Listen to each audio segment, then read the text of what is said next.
Hello and welcome back to SJW Moments on No Bullshit, where we go over all the social justice and left-wing progressive politics that bleed into our favorite movies and franchises. Disney movies like the ones from the Marvel Universe and, of course, Star Wars are commonly featured here on this series. But let me clear up a few things before we get started today. Despite what a lot of the response videos have said about these videos, me making an SJW Moments video about a movie doesn't mean I hate it. Not necessarily. Not at all. In fact, the last two episodes have been about movies that I really liked. Avengers Infinity War and Black Panther. I even said so much in those videos, but of course, the haters prefer to cherry pick quotes and hear what they want to hear, basically. But regardless of that, I wanted you, the audience, to know, and that's why I'm clarifying things now, here. SJW Moments in Movies is just a fun series where I go over the social justice warrior parts of these films, things I noticed. Sometimes they ruin things and make the movie awful, like what happened with Star Wars The Last Jedi, which turned into a pro-feminist piece of crap. And other times, there's just one moment that I noticed, like the one with Shuri in Infinity War. But besides that, I still enjoyed the Avengers movie a lot, as I said before. And on that video, I even threw in some stretching, reaching SJW moments I could have, maybe, might have seen, but really I was just mentioning it for fun. I said I was nitpicking, but I guess some people ignored that. Like when I was talking about Vision in Infinity War, and how he was basically getting a sex change operation when he tried to remove his Infinity Stone. Why anyone would take that seriously is beyond me, but some people are just desperate to slam conservatives they don't like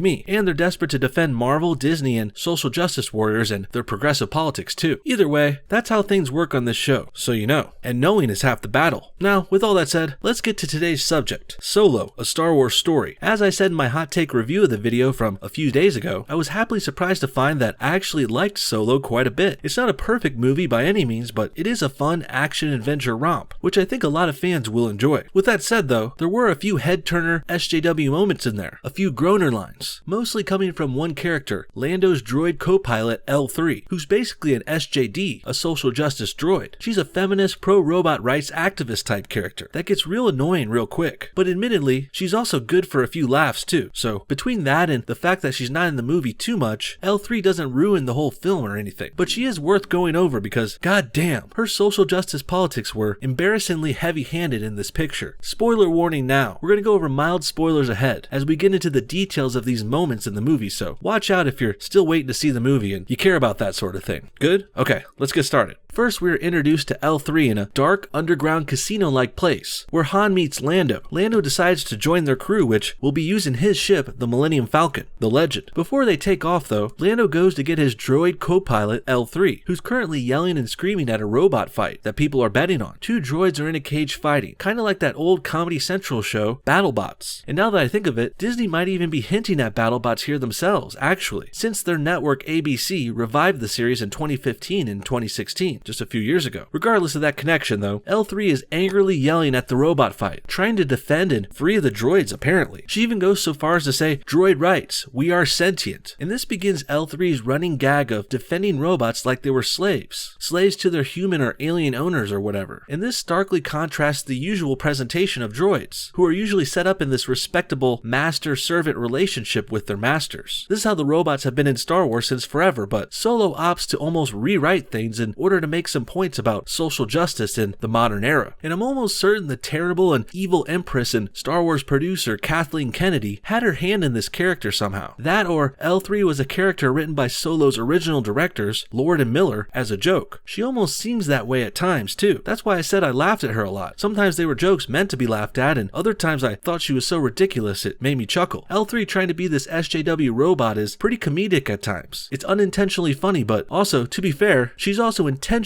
funny sometimes too, and she's used sparingly, but every time L3 does come on screen, it is absolute cringe, that's for sure. And it also almost feels anachronistic, or inconsistent with the timeline of Star Wars, since droids were never really this sentient before, and this is supposed to be a prequel movie that's before the original trilogy and everything. And L3 isn't set up to be special either. They don't mention any special programming or data that might have made her act differently than other droids. No, we're just supposed to accept it and take it as it is, I guess. And it also feels like Disney Disney wants us to accept that all droids are like this now too, which is pretty fucking dumb. After the BattleBot scene, Lando leads L3 to their ship, with Han and the crew following along the way. Fortunately, L3 is happy to leave the dark gambling room since, as she says, they don't serve her kind there. I'm not really sure what a robot would be served at a human bar, but L3 says this anyway, perhaps to make another heavy-handed allusion to the droids being representations of black people, who were once enslaved and, of course, denied service at white bars and restaurants. They just won't let that shit go, huh? And later, to further push this droids are slaves message, next L3 argues with Lando about going on their new mission at all. L3 even suggests, what if I don't want to go? And then she complains about having to follow her overlord, Lando Calrissian. It's played off as a sort of joke and it's worth a laugh, but when you start adding these things all together, this social justice robot pushing this comparison between droids and slaves gets a little fucking annoying and a little on the nose. And on top of that, this is only the beginning of L3's social justice side quest. Next, we get into robosexuality. That's right, L3 has a little conversation with Cara. They have a little girl talk moment where L3 reveals she thinks Lando has a crush on her, romantically. L3 says it's awkward because she doesn't feel the same way about Calrissian, but she had thought about it before. It's a maybe, to which Kyra asks the obvious question, does that even work? To which L3 says it works, implying that there's definitely a way for her, a feminist robot, to have sex with her black co-pilot. This part is weird and even a bit revolting, but it's not surprising at this point either, especially after all the talk in the press leading up to this movie, in which one of Solo's writers revealed that Lando was pansexual, and the actor, Dong Lover, even embraced this pando revelation in some interviews himself, saying it makes sense because they're in space, in the future, and I guess he sees Lando as a free-loving free spirit or some bullshit like that. There's also been left-wing articles like this one from Vox.com, which welcome this pansexual reveal with open arms, saying this reveals the true evolution of Star Wars. Although I don't know if I would call it a success exactly. We went from good-looking white people having straight relationships in the classic Star Wars movies, like A New Hope and The Empire Strikes Back, to now, in present day, we've got gay, feminist, pro-equality robots sleeping with flamboyant black men who wear capes and cheat at card games. Not really the evolution I was looking for, but I guess that's what we're dealing with. I myself personally would rather have bigger and better movies, not shittier ones with more SJW politics, but that's just me. Next, Lando pulls out of the Falcon's cockpit. Don't worry, that's not as dirty as it sounds. Let me rephrase. He leaves the pilot's chair and asks L3 if she needs anything while he's gone, to which she sarcastically replies, equal rights, which is again a joke and funny enough, but L3 is pretty relentless and her pro-robot bullshit gets old real quick. Luckily, she doesn't last much longer here, but there is a bit more to her SJW side story. After the crew all gets together, they fly to the mining planet Kessel, where they're going to steal some raw hyperfuel in order to clear their debts, save their lives, and even make a little money. Their plan is to go into the headquarters of the mining operation undercover. L3 escorts Cara into the mining boss's chambers, as she's posing as a business leader or some shit. Anyway, here's where L3 begins her big SJW finale. After Cara takes out the evil mining leader, L3 begins to free the robots that are in the control room, who she then instructs to free everyone else, even saying the line, free our brothers and sisters. L3 goes off script here from their original plan, and instead of keeping a low profile for their crew, she decides to start a whole fucking revolution of the robots and the slaves working at the mine. Granted, this was a decent enough cover which helped them get their precious hyperfuel which they were stealing, but I can't help but get distracted by the overt and heavy-handed messagery here. Obviously, L3 is leading a virtual slave revolt, again harping on the running theme that the droids are indentured servants. They're basically the slaves in this movie, and to me, that really goes against the way droids have been in other movies. R2-D2 and C-3PO always seem to enjoy serving their masters, namely Luke and Anakin Skywalker. Other droids have even died for their causes, giving their lives to save human lives, like how that one robot did in Rogue One from 2016. And well, now that I mention it, it looks like Disney Star Wars is trying to pull the same kind of move they did with Rogue One, except instead of seeing a cool, funny robot we liked die for the rebellion, in Solo we see an annoying, irritating robot we hate die in this fake, wannabe slave revolution on Kessel. On the way out of the mining headquarters, L3 charges out as her new freely band of emancipated slave droids exit, but she doesn't make it very far as L3 is shot and goes down just a couple of dozen yards away from their ship. And in a stunning move of stupidity, Lando sees his beloved sex bot go down and decides to run out into the battle after her to rescue L3, but unfortunately, he just ends up ripping L3 in half, and he becomes hysterical and ends up getting carried out by Chewbacca. The crew then makes it into the ship, but Lando is completely useless since he's freaking out about L3 dying in his arms. I personally thought this death was pretty hilarious. Seeing L3 choke on her words and die slowly was quite a joy actually. I love seeing SJW suffer, I guess. Call me a sadist if you will. But Lando has become quite attached to this droid apparently. He was freaking out and even crying dying. Probably because, you know, a good sex bot is hard to come by in the galaxy, and I guess he finally had L3's robot vagina tuned up just right. You really gotta make sure you calibrate your robo-pussies just right, or watch out, they could rip your dick off. Anyways, L3 finally dies, but like all feminists and SJWs, she just won't go away. The crew decides they need her top-notch navigation system still, so they decide to upload what's left of L3 into the ship's data computer. That's right, L3, a feminist SJW robot, has been inside the Millennium Falcon this whole fucking time. Way to ruin one of the only cool things left in the Star Wars universe, Disney. The only thing left unscathed by the prequels and the Disney Star Wars sequels. Han and Chewie were kept pretty clean until this Solo movie maybe, but I thought the Falcon would always stay safe and sound. It's an almost perfect ship with its iconic look and everything still intact, but no, Disney had to go and ruin that shit too by putting L3 in its computer. Fucking priceless. And that about wraps things up with the social justice droid L3. Between that and the Lando is Pando stuff tied in with it, the rest of the movie stays pretty fun and relatively SJW clean. The only other minor nitpick I can think of is the reveal of who the Marauders are at the end. There's this group of masked pirates who follow around Solo and his crew, and eventually come to find out the badass leader who kept besting them before on their first heist, she turns out to be this very young, teenage, red-headed girl. The character's not overtly political or terrible, but it's pretty clear the overlords at Disney or some SJW over there thought having a young girl be the bad guy was a good idea. Oh, and she's also joined by a midget guy on her crew, played by Warwick Davis. So I guess that's a pro-little people rights bit in there too. Kinda. Before we go today, there is one more related story worth mentioning. As the box office receipts come in after Solo's opening weekend, we shouldn't be surprised to see it's been making significantly less money than the other Star Wars movies. I personally saw it on opening night and there were only around 20 other people in the theater, which sat a couple hundred. Now this isn't to say Solo is going to be a total flop or lose money yet, it's still too early to tell, but it is a bad start. But this is also kind of expected at this point. Between all the problems with the movie's production, the fact that it's a story that no one asked for in the first place, and let's not forget about the people getting Star Wars fatigue, especially after the controversial and divisive reception of their last movie, The Last Jedi. With all that said, Solo had a lot working against it at its release. And like I said before, I personally was happily surprised that it turned out to be decent fun and an enjoyable movie to watch despite all of this. But alas, as Solo struggles, SJW reporters are looking for someone to blame here, a scapegoat, some reason to justify this low opening weekend, and well, it looks like they're going with the ridiculous idea that white men are poison at the box office. That's right. This Forbes article goes on to ignore the real reason Solo struggled, which I just went over, but Forbes and many others in the news and in journalism have said this happened to Solo because it stars a white male. Even though the highly successful original trilogy and the prequel trilogy for that matter, they all starred white males before too, and they all made loads of cash, but no, the SJWs are ignoring those facts and blaming their favorite boogeyman for this one, straight white males. Absolutely wrong, and a ridiculous thing to even suggest in America, a country built by white men, run by white men, which has had 100 years of successful movies starring white men. I could go on, but I think you get the point. In the end, L3 was certainly the worst SJW offender of this movie, and probably the worst character in Star Wars since Jar Jar Binks, who I actually prefer. L3 was terrible, heavy-handed, and cringe-worthy to watch. I just hope one day Disney learns their lesson here and fires Kathleen Kennedy. Removing her SJW stranglehold over the Star Wars franchise would be great. She's the true overlord who needs to be the victim of a slave revolution. There needs to be a revolution in Star Wars, asking for Kathleen to get fired, so we can finally get this progressive, left-wing, Marxist, and feminist, pro-robot sex politics out of our Star Wars movies. What do you guys think? Was Solo ruined by L3? Was Lando being pansexual a weird thing for the writer to announce just a few days before the movie's release? A movie that's supposed to be family-friendly. And what do you think about journalists saying Solo failed because it starred a white male? Comment your thoughts on everything below, and thanks for watching No Bullshit. See y'all next time.